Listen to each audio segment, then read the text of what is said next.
पे अगर जाएगा तो Motion moved. Now I call upon the members whose names have been received for participation in the discussion.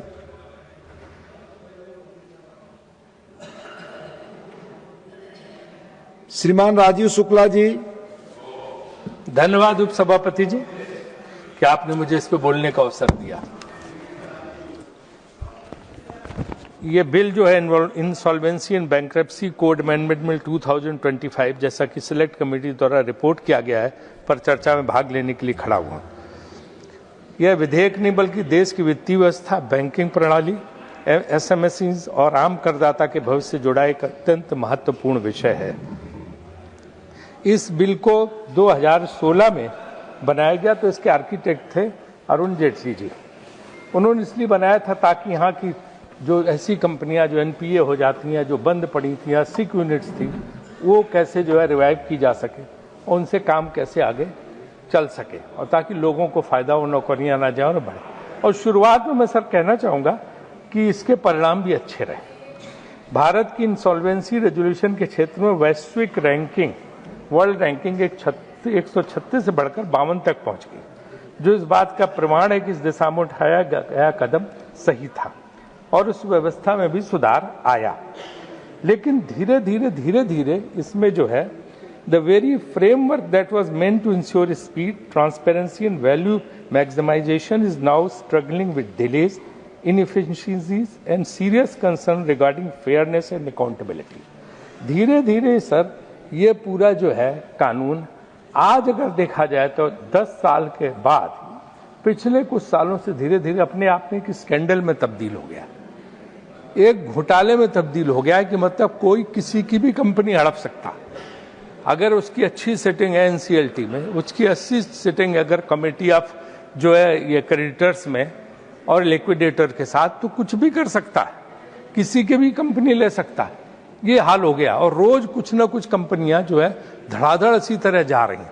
और सबसे दुख की बात यह है कि अगर किसी कंपनी की कीमत अगर उसकी मार्केट वैल्यू देखें 100 रुपए तो 20 रुपए में लोग उठा ले जा रहे हैं, कौड़ियों के दाम पे कंपनियां चली जा रही हैं।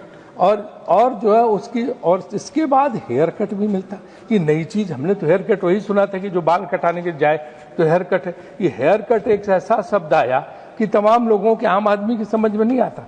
लेकिन हेयर कट का मतलब बैंक जो है, जो उसके ऊपर लोन है, जो उसके ऊपर कब्जा है, जो उनका जो कर्ज है, उसमें इतना कंसेशन, इतनी रियायत दे देते हैं जो लेने वाले को कि पूछो मत। तो सारी चांदी जो है इन कंपनियों का हड़पने वाली की हो जाती है। और जो ओरिजिनल प्रमोटर है, जिसने अपनी जिंदगी लगाई, 30, 40, 50 साल लगाए, खून पसीना लगाया, उसके हाथ से बालू की तरह फिसल के वो कंपनी चली जाती। ये एक बहुत बड़ी समस्या हो गई। एक अच्छे उद्देश्य से बनाया गया कानून आज एक घोटाले में परिवर्तित हो गया। उसको रोकने के लिए मंत्री जी क्या व्यवस्था कर रहे हैं ये बताना चाहिए, क्योंकि हमें कोई नाम नहीं लेना चाहूंगा। दर्जनों उदाहरण ऐसे हैं जिसमें कौड़ियों के दाम 40 रुपए की चीज 4 रुपए में चली गई, सिर्फ जुगाड़ के जरिए, और कोई कुछ नहीं रोक पा रहा, कुछ नहीं कर पा रहा। और सब जानते हैं, हमारे सामने वाले मित्र भी जानते होंगे, इनकी जानकारी में भी होगा, लेकिन कोई कुछ बोल नहीं पा रहा। इसको कैसे रोकोगे? जो इसमें जो है ये जबरदस्त जो है ट्रांसपेरेंसी कमी आई, जवाबदेही की कमी आई, और ये जो घोटाला जबरदस्त चल रहा, इसको कैसे रोका जाए? क्योंकि एक अच्छे कानून के लिए जरूरी है, अगर आप ओरिजिनल प्रमोटर को भी वही सुविधा, हम कहते हैं हेयर कट पूरा न दो, आधे दे दो तो अपनी कंपनी रिवाइव कर लेगा, क्योंकि उसका खून पसीना लगा है, उसको पता है कि हमने कैसे कंपनी खड़ी की है। वही सुविधा उसको भी दे दो, तो उसको तो खलनायक बना दिया। और इसके बाद जो बाहर से कोई भी आके ले जा रहा है, और कितने भी ले जा रहा है, कोई उसकी गिनती नहीं, कुछ नहीं। तो और वो भी आजकल तो 2, 4, 5 उद्योगपति व्यापारी हैं जो हड़पने में लगे चारों तरफ पूरे देश में, जगह जगह जहां कोई कंपनी मिले उसको हड़प लो, जहां कोई कंपनी में हड़प लो। मुझे लगता है ये तो बहुत भयानक जो है विचार करने की बात है कि एक अच्छे उद्देश्य से जेटली जी ने इस कानून को बनाया था। उनकी बड़ी इसमें जो है लगाव था, वो चाहते थे कि जो बीमार कंपनियां हैं उनका कम से कम रिवाइवल हो जाए। अब यहाँ तो बीमार आदमी अगर बिस्तर पर पड़ा है तो बीमार आदमी की चारपाई भी बेच दे रहे हैं, उसका घर भी बेच दे रहे हैं, उसका जो कुछ भी है जमीन जायदाद सब बेच को उठा ले जा रहा कोई दूसरा। तो बीमारी से उसका रिवाइवल क्या हो रहा? कुछ नहीं। किसी को ही मुफ्त मिल जाए तो खुद अपने आप कर लेगा। इसलिए एक बड़ी चीज है जिसको कि देखना चाहिए। एक इसमें प्रावधान है कि 180 दिन में अब रेजोल्यूशन हो जाएगा। चलो, तो अच्छी बात है कि 180 दिन में आप रेजोल्यूशन कर लीजिए, हम उसमें समर्थन में है कि जितनी जल्दी से जल्दी किया जाए, प्रोसेस एक्सेलरेट किया जाए, लेकिन कम से कम वैल्यू जो है उसकी सही आकलन हो। जो डिवैल्यूएशन हो रहा है, ये डिवैल्यूएशन जो है बंद किया जाए और जो है सही वैल्यू पे चीज जाए तो किसी को कोई आपत्ति नहीं। थोड़ा बहुत 10, 20, 30% का अगर वो कमी है तो ठीक है, लेकिन 80% की रिलीफ लोगों को रियायत मिलकर उसके बाद लोग कंपनियां उठा ले जा रहे हैं। यो हमारे भाजपा को पता नहीं क्या ये जो है बीमारी है चीजों को बेचने की। याद है पिछली सरकार जब थी, इनकी सब होटल बेच दिए थे, जितने सरकारी होटल बेच दिए, और 2 करोड़ रुपए में मान्यवर जो है 15 एकड़ का खजुराहो का होटल बेच दिया था। मुझे आज तक भाषण याद है, राज्यसभा में शरद यादव जी ने कहा था कि 2 करोड़ के तो वहां पे बर्तन, कारपेट और फर्नीचर है, लैंड की कीमत तो छोड़ दो, लैंड की कोई वैल्यूशन नहीं। इसी तरह अशोका होटल जो था, जो कर्नाटक के मुख्यमंत्री के घर के ठीक सामने क्या लोकेशन थी, 30 करोड़ में चला गया था। ऐसे तमामों 50 होटल मुफ्त उन्होंने बेच दिए थे। अब ये प्राइवेट कंपनियां बिचवाने के भी धंधे में लग गए, उनको भी जो है कौड़ी के दाम पे बिकवाने लगे। तो भैया ये रोको यार, किसी ने अपनी जान लगाई, अपना खून पसीना लगाया, उसके परिवार वालों ने, पिताजी ने, बेटे ने, तीसरी जनरेशन ने, और कंपनी हाथ से ऐसे फिसल जा रही है कि पूछो मत। तो एक ये बहुत बड़ा मुद्दा है जिसपे जो है मुझे लगता है कि सरकार को ध्यान देना चाहिए। कोई ऐसा मैकेनिज्म निकालना चाहिए कि जिसके जरिए आप इसकी वैल्यूएशन जो है डाउन मत होने दें। जो है वो चीज जो है, जो उसकी कीमत है, मार्केट वैल्यू है, उस हिसाब से जाए, या थोड़ी बहुत रियायत दे दो, कौड़ियों के दाम मत बेचो। ये मेरा इसमें एक महत्वपूर्ण ढंग से कहना है।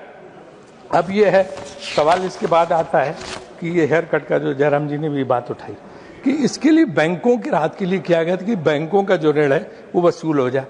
तो बैंकों को भी कोई राहत नहीं मिल रही है।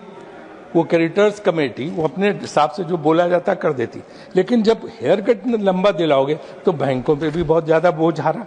तो वो भी इसमें जो है नहीं कुछ कर पा रहे हैं और ना कुछ कह पा रहे हैं, वो भी चुपचाप बैठे हुए हैं, और इसके बाद जो है वो जो चाहते हैं उस हिसाब से लोग करवा लेते हैं। तो बैंकों को भी नुकसान हो रहा है, ओरिजिनल प्रमोटर को भी नुकसान हो रहा है, आम लोगों को भी नुकसान हो रहा है।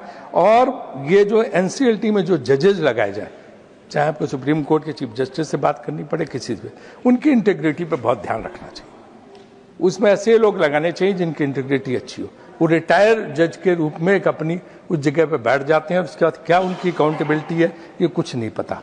तो इसलिए जो है एनसीएलटी में लोग खूब सेटिंग करने के चक्कर में एजेंट घूम रहे हैं दिल्ली में एनसीएलटी में सेटिंग कराने के लिए, जिसको चाहो मिल लो आप। तो ये बहुत जो है बड़ी समस्या है, और ये बात हम संसद में ही कह सकते हैं, इसलिए हमने यहाँ पे ये बात रखी। ये देखना चाहिए। तो जो कमेटी ऑफ क्रेडिटर्स एनसीएलटी में जो लोग हैं, उसमें ब्यूरोक्रेट्स भी होते हैं, जजेज भी होते हैं, उनकी हाई इंटीग्रिटी होनी चाहिए। और उसके साथ साथ लिक्विडेटर कैसे आप अपॉइंट कर रहे हैं वो भी देखना चाहिए, उसकी भी इंटीग्रिटी होनी चाहिए। और ओरिजिनल प्रमोटर का भी आपको बहुत ख्याल रखना चाहिए।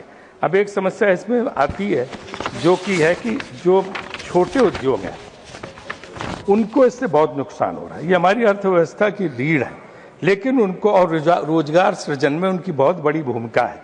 लेकिन ये इकाइयां बंद हो जाती हैं। हर एक को जो है, अगर किसी ने व्यापार किया हो तो उसको पता है ऊंच नीच लगी रहती है, कभी घाटे में होता है, मुनाफे में होता है, और कभी घाटे में भी चला जाता है। तो ये है, तो उसके ऊपर अगर वो घाटे में चला गया तो उसके ऊपर एकदम हावी होके चढ़ के उस कंपनी के उस व्यापार को सत्यानाश कर दिया था। तो ये जो है देखना चाहिए कि भाई व्यापारी का दर्द भी समझना चाहिए।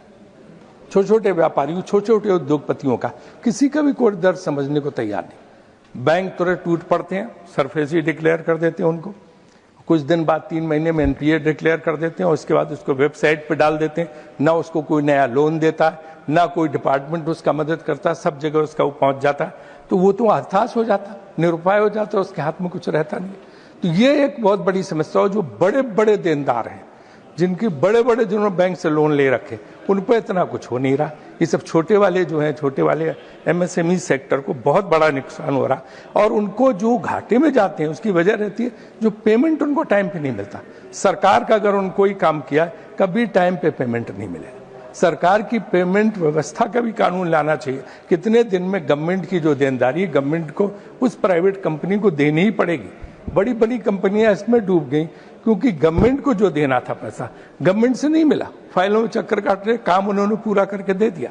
तो ये एक बहुत बड़ी समस्या है कि जो गवर्नमेंट को जो पेमेंट देने गवर्नमेंट देती नहीं, उसकी वजह से वो कंपनी जो है घाटे में आ जाती। बैंक वाले तुरंत उसके ऊपर जो इसको सरफेसी और एनपीए डिक्लेयर कर देते हैं, उसके बाद उसके हाथ से सब कुछ निकल जाता है। फिर कोई आता है, हेयर कट लेता है, कौड़ियों के दाम पर उस कंपनी को उठा के निकल जाता, आप घर में बैठे रह जाते, आप रोते रह जाते हो, आपके सामने कोई विकल्प नहीं रहता। इसलिए ये मैं ही कहूंगा कि ऐसा कोई मैकेनिज्म बनाया जाए जिससे कि जो है ये जो हो रही है धांधलेबाजी, ये कैसे जो है खत्म की जाए, और जो बड़े बड़े डिफॉल्टर हैं, चाहे वो बाहर चले गए हो चाहे यहाँ हो, उनको जो है उनके ऊपर भी जो है एक्शन हो, वो लाया जाए पैसा, तो मेरे ख्याल से ज्यादा अच्छा है, बजाय इसके कि जो है कि जो छोटे छोटे उद्योगपति और छोटे छोटे जो व्यापारी हैं उनके लिए जो दिक्कत पैदा की जा रही है वो जो है अपने आप में एक बहुत जो है मुश्किल सा। दूसरा क्या है, एक इन्होंने और इसमें एक चीज डाली है कि ये मुझे लगता है एक तरफा पूरी तरह से टिल्टेड, जिसमें 66% वोट के साथ आप क्या है कि अब जुडिशियल ओवरसाइट भी हटा दिए। जो नया कानून है उसके हिसाब से जो जुडिशरी का भी दखल होता था वो भी हटा दिया। जो है ये कमेटी ऑफ क्रेडिटर्स बने, क्रेडिटर्स बैंक और वो मिलके किसी को भी जो है किसी की भी कंपनी ले सकते हैं, उसमें अदालती दखल की गुंजाइश भी हटा दी है। तो अगर अदालत से भी कोई रिलीफ लेने जाए तो भी मिलना मुश्किल है। और लिक्विडेटर भी, अगर लिक्विडेटर ही सोचे कि हम देखो देख दाग के काम करेंगे तो 66% वोट के साथ उसको भी हटा सकते हैं, ये भी प्रावधान इसमें डाल दिया गया। तो ये जो है पूरी तरह से एक तरफा, अगर कोई एक जुडिशियल सुपरविजन है नहीं तो मनमानी ढंग से काम होंगे आगे, और जिसको संभालना इस देश के लिए बहुत जरूरी है। और मुझे लगता है कि इस पे पुनर्विचार किया जाए, और पुनर्विचार करने के बाद जो है इस बिल को पारित किया जाना चाहिए। अब एक समस्या इसमें ये है कि जो बड़े बड़े डिफॉल्टर्स हैं उनके ऊपर क्या कार्रवाई होगी वो भी सरकार को बताना चाहिए, क्योंकि बड़े डिफॉल्टर्स जो हैं वो लंबे समय से जो है बच के निकल जा रहे हैं। विलफुल डिफॉल्टर जिनको बोलते हैं, विलफुल डिफॉल्टर्स जो हैं वो लंबे समय से बच के निकल जा रहे हैं। तो उनके लिए सरकार ने क्या प्रावधान किया है, उनके ऊपर क्या एक्शन होगा, कब एक्शन होगा, वो पैसा रियलाइजेशन हो तो छोटे छोटे उद्योग वाले इस तरह के लोग कभी नहीं मारे जाएंगे। लेकिन उसमें जो है इतनी ढील है कि पूछो मत। अब एक इसमें प्रोविजन है कि अगर उसकी बाहर भी कोई कंपनी है तो उससे भी क्या देनदारी है वो भी इसमें बताया जाएगा, और वो जो है उसको भी वो जो है ले सकते हैं। तो ये देखना पड़ेगा कि जिस कंपनी का एनपीए है वही कंपनी लेंगे क्या उसका सारा कुछ ले लेंगे, ये भी देखने की बात है। ये कौन तय करेगा? जिस कंपनी जो डिफॉल्टर, आप उसी कंपनी जो उसकी सारी कंपनियों को हड़प लेना, उसकी सारी कंपनियों को ले लेना, इस पर भी पुनर्विचार करना चाहिए कि कितना उचित है किसी व्यक्ति के लिए। क्योंकि ओरिजिनल प्रमोटर होना जो है अपने आप में, जिसने व्यवसाय लगाया, जिसने कंपनी लगाई, मुझे लगता है एक अभिशाप बनता चला जा रहा है। और जो बाहर वाले हैं, जो बाहर से आके उठा ले जा रहे हैं, उनके लिए एक वरदान बनता चला जा रहा है। ये हमें इसमें बहुत ज्यादा है देखने की जगह कि किस तरह से हम इसको इस पे जो है करना चाहेंगे। दूसरा, ग्रुप इंसॉल्वेंसी और क्रॉस बॉर्डर इंसॉल्वेंसी जैसे महत्वपूर्ण विषयों पर भी स्पष्टता की कमी दिखाई देती है। आज के वैश्विक आर्थिक परिवेश में कंपनियां कई देशों में संचालित होती हैं। ऐसे में एक समग्र और स्पष्ट ढांचा आवश्यक है ताकि अंतर्राष्ट्रीय मामलों में भी तेजी और पारदर्शिता सुनिश्चित की जा सके। Sir, it is equally important to strengthen the role and accountability of insolvency professionals. They are the backbone of the entire resolution process. Any lack of transparency, competence, or integrity at this level can compromise the entire system. Therefore, there must be strict regulatory oversight, continuous capacity building, and a robust mechanism to fix responsibilities in cases of misconduct. Congress party की ओर से हम यही सुझाव रखना चाहते हैं कि सबसे पहले एनसीएलटी को मजबूत किया जाए, उसकी पारदर्शिता बढ़ाई जाए, उसकी क्षमता, संसाधन और तकनीकी ढांचे को बेहतर बनाया जाए। दूसरा, ऑपरेशनल क्रेडिटर्स और श्रमिकों के हितों की रक्षा भी सुनिश्चित की जाए। इसके अलावा एसेट वैल्यूएशन और बिडिंग प्रोसेस में पारदर्शिता लाई जाए, एक्सेसिव हेयर कट्स पे नियंत्रण रखा जाए और बड़े डिफॉल्टर्स के खिलाफ सख्त कार्रवाई सुनिश्चित की जाए ताकि जवाबदेही तय हो सके। Sir, the idea behind IBC was truly transformative. It was meant to bring discipline, efficiency and transparency into India's financial system. However, the current reality shows that there is a significant gap between intent and implementation. So, सारी problem implementation की। In fact Jaitley जब ये बना रहे तो मुझे भी discuss किया था अरुण जेटली से। मैंने उनसे कहा था कि फर्स्ट राइट ऑफ रिफ्यूजल का क्लाज इसमें डालो। अगर कोई आदमी जेन्युइन है और उससे जेन्युइन घाटा हो गया और वो परेशान है फ्लॉड बिजनेस मॉडल की वजह से, तो एक मौका तो उसे दो, जो कम से कम उसको वो जो मदद आप इसको पूरी दे रही हो उसकी 50% ही मदद उसको दे दो, तो शायद वो कंपनी को रिवाइव करा ले, उसका खून पसीना उसमें लगा है। लेकिन जो है वो नहीं हो पाया उस समय, और वो नहीं हुआ तो आज देखो क्या नौबत आई कि जो चीज 40 रुपए की है वो 4 रुपए में चली जा रही है। कौड़ियों के दाम लोग उठा ले जा रहे हैं और लूट मची हुई है, लूट अंधी लूट मची हुई एनसीएलटी वगैरह। ये एक स्कैंडल है। आगे जाके जब सरकार कभी आएगी आप देखना कितना बड़ा इस कानून में संशोधन होगा, आप सोच भी नहीं सकते। धन्यवाद। धन्यवाद। The next speaker is doctor Radha.